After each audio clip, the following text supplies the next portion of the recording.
Hello everyone, welcome back to my channel and a brand new video. আশা করি তোমরা সবাই খুব ভালো আছো আর সুস্থ আছো।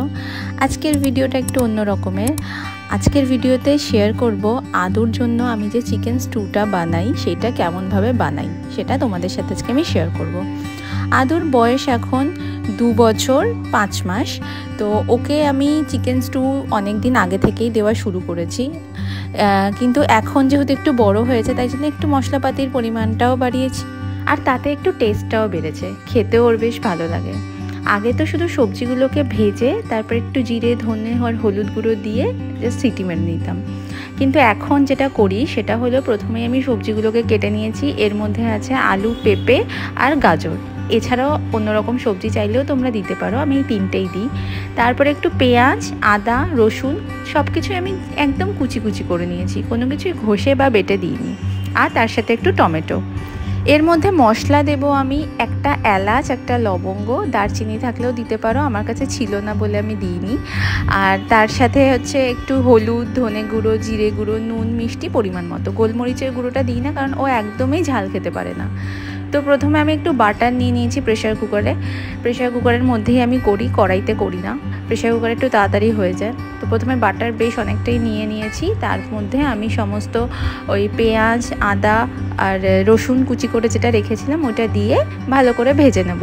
ভেজে নেওয়ার পরে তারপরে নিয়ে দেবো আমি টমেটো, আর এর মধ্যে না একটু ফোড়ন দিলাম, হচ্ছে ওই যে এলাচ আর লবঙ্গটা ওটা ফোড়ন দিয়ে দিলাম। তারপরে এগুলো ভেজে নেওয়ার পরে আনাজগুলোও দিয়ে দিয়েছি, তারপরে চিকেনটাও দিয়ে দিয়েছি। চিকেন আমি ওর জন্য একদম ব্রেস্ট পিসই ইউজ করি কারণ ওটাই ও খেতে পারে, তো তাই জন্য চিকেনটাকে আমি কিউব পিস করে কেটে নিয়েছি। এরপরে চিকেন সমস্ত কিছু দিয়ে ভালোভাবে ওটাকে ভেজে নেব।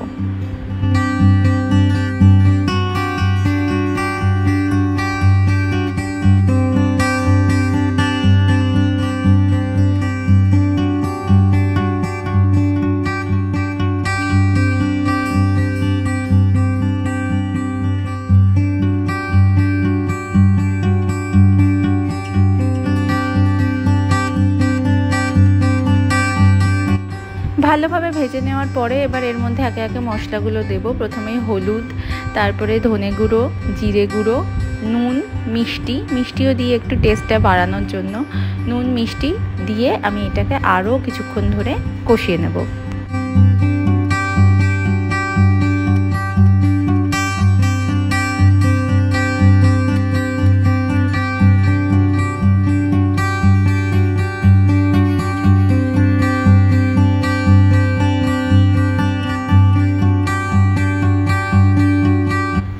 কষানোর পরে ঠিক এরকম দেখতে হয়েছে। এবারে এখানে দিয়ে দেবো আমি জল। আমি কিছুটা বেশিই জল দিই কারণ দুবেলার জন্য খাবে এটা, তাই জন্য একটু বেশি করেই জল দেব। আর এছাড়া ওই ঝোলটা খেতে খুব পছন্দ করে। জল দেওয়ার পরে আর একটু ভালো করে নাড়াচাড়া করে নিয়েছিলাম আর একটু ফুটিয়ে নিয়েছিলাম। তারপরে একটু টেস্ট করে নিলাম নুন মিষ্টিটা ঠিক আছে নাকি। দেন প্রেশার কুকারের ঢাকনা দিয়ে 5-6টা মতো সিটি দিয়েছি, কারণ চিকেনটা যাতে একটু ভালোভাবে সেদ্ধ হয়ে যায়, নাহলেও আবার খেতে পারে না। 5-6টা সিটি দেওয়ার পর কিছুক্ষণ রেখে দিয়েছিলাম। দেন খুললাম, দেখলাম গন্ধটাও ভালো বেরিয়েছে, আর উপর থেকে আর একটু বাটার দিয়ে দিয়েছিলাম। ব্যাস রেডি আমাদের চিকেন স্টু ফর বেবি। এটা বড়রাও খেতে পারে, বড়রা খেলে আর একটু মশলাপাতির পরিমাণগুলো বাড়বে একটুখানি। ধরো তোমরা কাঁচা লঙ্কা দিতে পারো, কিন্তু আদু যেহেতু খায় না সেই জন্য দিইনি। দেখে তো বেশ ভালো হয়েছিল আর আদুও বেশ ভালোভাবে খেয়েছিল। তো চলো এই ভিডিওটা এখানেই শেষ করছি। ভালো লাগলে অবশ্যই লাইক, শেয়ার অ্যান্ড সাবস্ক্রাইব করে দিও।